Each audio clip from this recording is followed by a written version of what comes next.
Alors, camarades d'Afrique, on va parler un peu de cette histoire de Groenland là aujourd'hui. Frère, loin de moi l'idée de soutenir Trump. Non, non, non, Trump c'est un fou.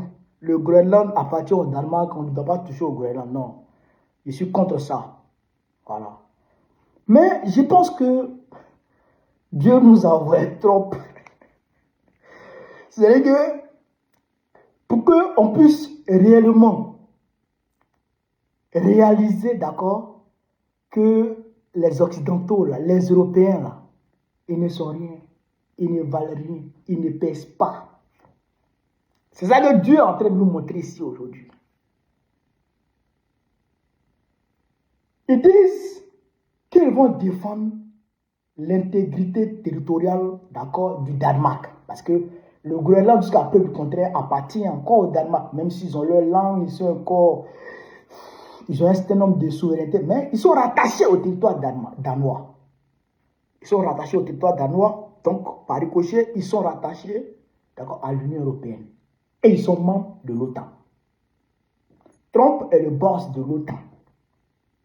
Trump dit, par tous les moyens, lui va prendre le Groenland. Il a proposé de l'argent, les Groenlandais disent non, le Groenland n'est pas à vendre. Il dit, bon, il va envahir.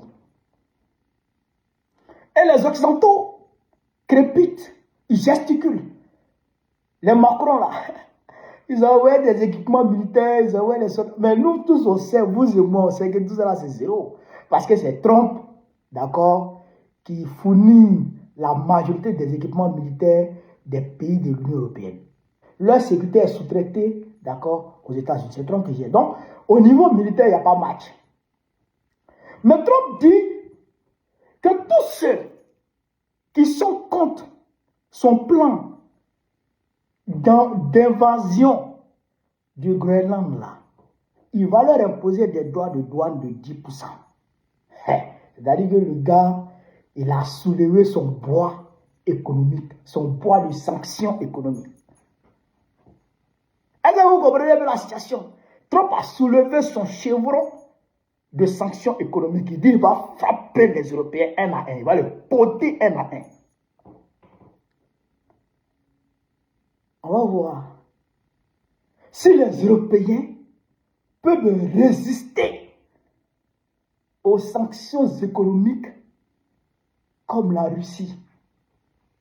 Dieu est fort. Dieu est fort. Quand Poutine s'est levé, il dit qu'il va aller sauver le peuple du Donbass. Dès que Poutine a laissé paraître, d'accord, cette possibilité-là nette, tous les Occidentaux, y compris les Américains, chacun s'est saisi de son bois de sanctions contre la Russie. Chacun s'est saisi d'un bois. Quand Poutine a rentré son nez net en Ukraine, ils ont commencé à le limer avec les sanctions économiques. Sanctions économiques passées. Sanctions économiques par là. Frère, ils l'ont chicoté. Ils l'ont chicoté. Ils l'ont chicoté. Poutine s'est débrouillé. Il a résisté. Il a résisté. Il a résisté. Il a résisté. À telle enseigne que les Européens eux-mêmes, ils ont commencé à avoir problème à force de frapper Poutine. Mais Poutine avait déjà mis un système, un mécanisme en place, c'est-à-dire qui allait amortir le choc des sanctions économiques. Il a diversifié son partenariat. Il a créé, il a tout fait pour obtenir l'autosuffisance alimentaire en Russie. Tellement qu'ils s'autosuffisent même en aliments, ils exportent le blé. Il a mis ça en place. Il a sécurisé la nourriture. Ses partenariats avec la Chine, avec les pays de BRICS, les pays latinos, il a commencé à tout diversifier. Les pays africains, il a commencé à tout diversifier. C'est pourquoi je salue Sergei Lavrov. Frère, il a tout diversifié. À tel point que en 2023, fin 2023, je dis 2024, le FMI a indiqué que le taux de croissance du PIB russe a dépassé, d'accord, celui de beaucoup des pays européens. Mais le retour des sanctions sur les pays européens eux-mêmes, là, ce n'est pas bon. Et ce n'est pas bon toujours. Parce que il y a eu à la limite des révoltes sociales en France. Ce qui a fallu même que Macron dissout de l'Assemblée nationale, puisqu'il n'avait plus la majorité à l'Assemblée nationale. Ce qui a fait que Macron a changé près de 3 premiers ministres en espace de quelques mois.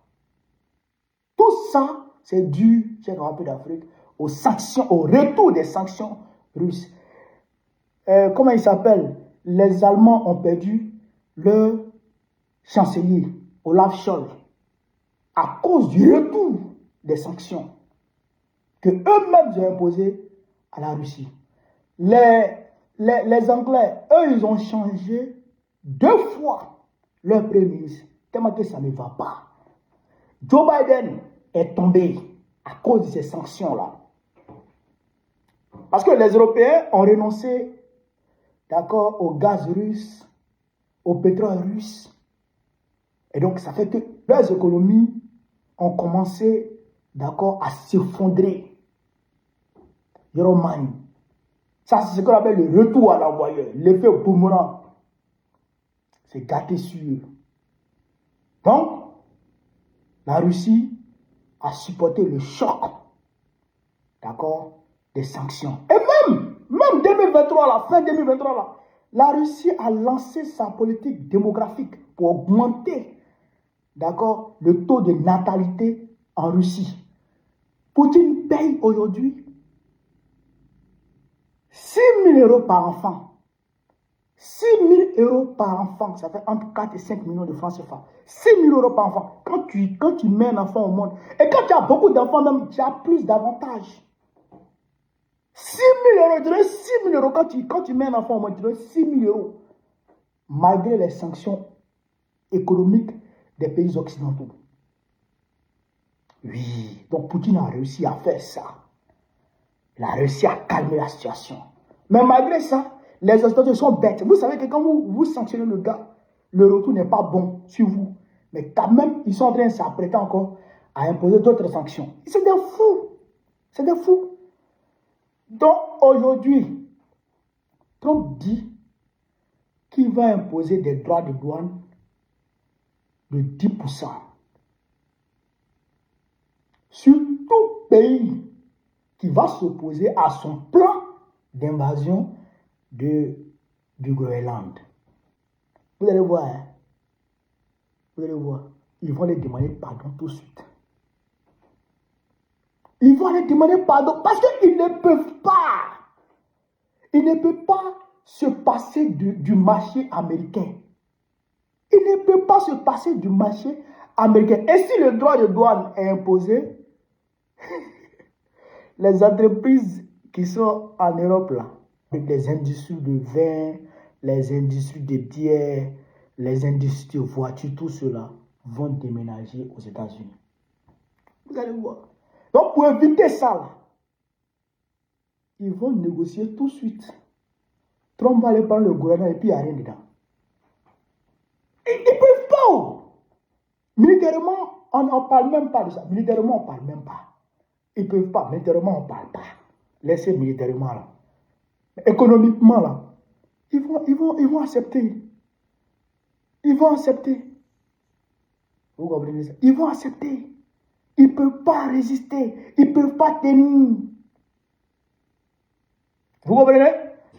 Frère, voilà ce que je voulais vous dire sur cette vidéo. Sur ce, vive l'Afrique libre, vive le panafricanisme, vive tous les plans panafricains, vive l'AES. Gbagbo président de Côte d'Ivoire très prochainement. Inch'Allah, on est ensemble. Partage la vidéo et puis abonne-toi.